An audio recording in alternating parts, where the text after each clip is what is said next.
Used car cell purchase के कारोबार पर परिवहन मंत्रालय की बड़ी पहल। All India car dealer association जैसी संस्थाओं की मांग पर केंद्रीय मंत्री नितिन गडकरी लाए हैं नए बिल का ड्राफ्ट।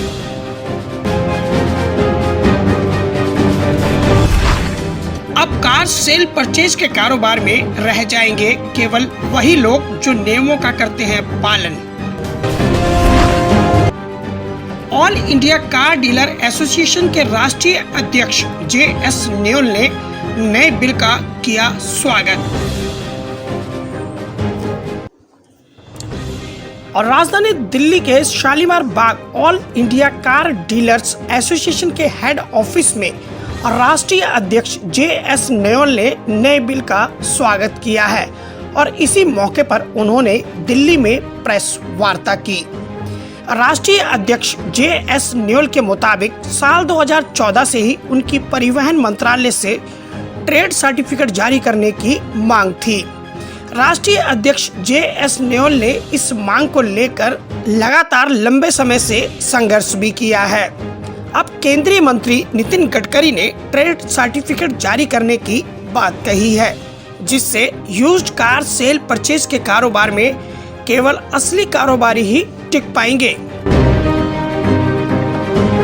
अवांछनीय लोग अब कार सेल परचेज का कारोबार नहीं कर पाएंगे।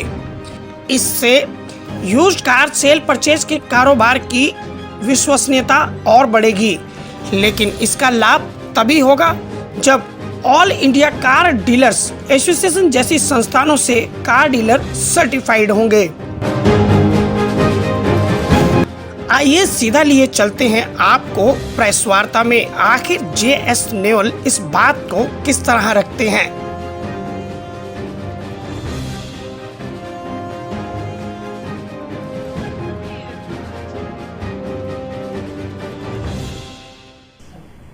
सर, आज ये प्रेस वार्ता किस लिए रखी गई है? वो कौन सा ट्रेड सर्टिफिकेट है, उसके बारे में क्या जानकारी है? बेसिकली हमने 2014 में परिवहन मंत्री श्री नितिन गडकरी से एक मांग रखी थी। ट्रेड सर्टिफिकेट की मांग थी, इंटरस्टेट टैक्स की बात थी, उसमें हमारे डीलर को यूज्ड कार का दर्जे की बात थी, प्लस उसमें OTP का मामला था। ऐसे बहुत सारे मामले जो हमने उनसे मांगा था, तो उन्होंने सेक्रेटरी को बुलाकर रोड ट्रांसपोर्ट सेफ्टी बिल जो था उसमें डलवाई थी, और वह बिल 2015 में पार्लियामेंट के अंदर आया, लेकिन राज्यसभा में वो किसी कारणवश नहीं पास हो पाया। तो फिर उसके बाद नितिन गडकरी साहब को मिले थे, उन्होंने आश्वासन दिया था कि इसको मैं लाऊंगा, लेकिन थोड़ा थोड़ा करके लाऊंगा इसको। तो वो फिर अभी बिल आया, हमको जुलाई और अगस्त में बुलाया गया था, हम 2 बार मीटिंग की, और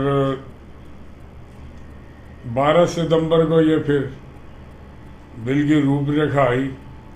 वो बिल को हमने बड़े ध्यान से देखा भी है।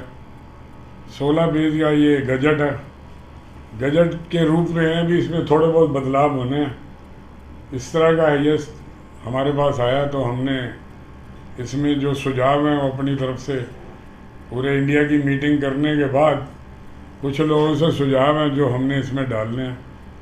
तो उसका 30 दिन का टाइम मांगा।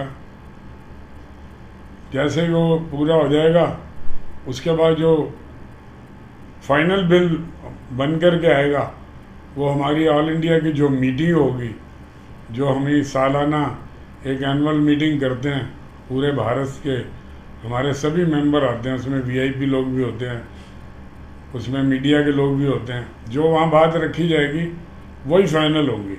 लेकिन अभी उसकी मोटी मोटी जानकारी मैं दे देता हूँ। जो हमने पढ़ा, हमारे लीगल एडवाइजर सुशील लालवानी जी ने, बहुत सारे और लोग हैं जिन्होंने इस गजट को बारीकी से देखा भी है, और मैंने भी उसमें काफ़ी किया। अमर सैनी साहब हैं, इस तरह के बहुत सारे लोग हैं जो हमारे लीगल काम को देखते हैं, उन्होंने इसकी पूरी तह तक गए हैं। सर, ये बहुत बड़ा एक बदलाव आ रहा है आपकी इंडस्ट्री में और आपके देश भर में कार डीलर हैं। अब आप हमारे चैनल के माध्यम से इस बदलाव के बाद क्या अपील करना चाहते हैं उनसे? मेरे को तो इस बात के ऊपर बहुत प्राउड है कि जब 22 साल से मैं एसोसिएशन चला रहा हूँ और मैंने शुरू में जो भी नई चीज़ आती है या सरकार की कोई नई गाइडलाइन आती है, सरकार कोई चीज़ को लेके आती है, तो मैं पूरे हिंदुस्तान में डोर टू डोर जाके उनको बुलाता हूँ। ये एसोसिएशन की भी उपलब्धि है, सरकारों की भी उपलब्धि है।